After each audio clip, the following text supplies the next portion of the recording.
and we came to see Pond, who blew our minds. Yeah. Yeah, they're amazing. Awesome. You played a few festivals in your time. How does Splendour compare? Well, we haven't played yet, so we'll have to tell you afterwards, I guess, off camera.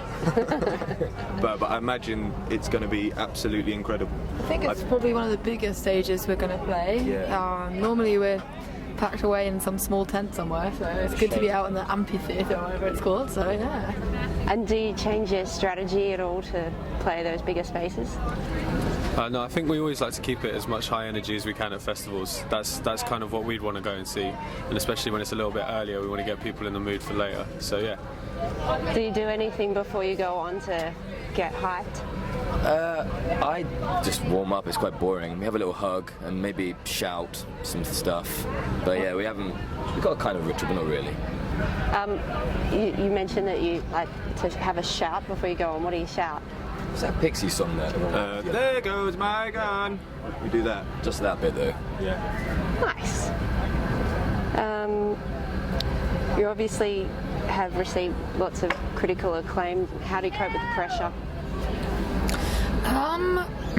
It's hard to say because, this is all new to us, with having only just released our first album, but I don't know, I don't really feel that much pressure. I'm just enjoying myself too much, so I don't really care. Do you Google yourselves?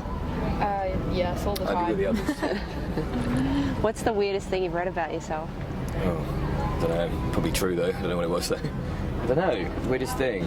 I read that I was like 29 years old and from like Wallingford or Warwickshire. No, Winchester. Winchester. We were a three-piece from Winchester. 7 years older, 3-piece. So you were called Fiorelli. I think I've actually found out I'm a girl on the internet once. I was apparently a female bassist. That's an awkward way to find that out. Yeah. It's not easy. Are you ever tempted to like jump on and correct people? No. I think it's a bit weird because then you know that you've been lurking in the backgrounds of the internet watching people. Which we have. And have you connect with fans online a lot? Have you got any strange fan stories?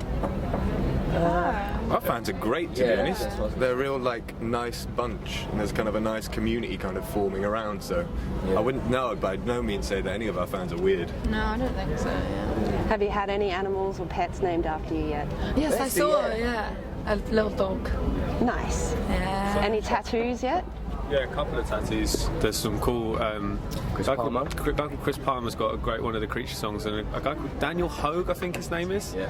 He's got the faces, and there's a couple of lyric tattoos. I'm into it as long as our second album's not awful and they go to hate us and then have scarred themselves.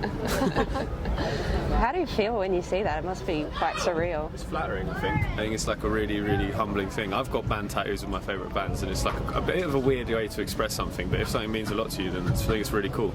Who have you got? I've got Queens of the Stone Age tattoo and my own band. Yeah. Just two of your favourites. Yeah. So you're playing pretty shortly.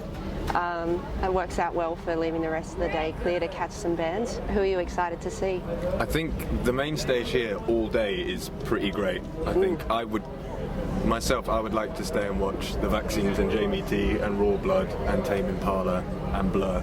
Just sit down. I might try and get a deck chair just in front and just all day.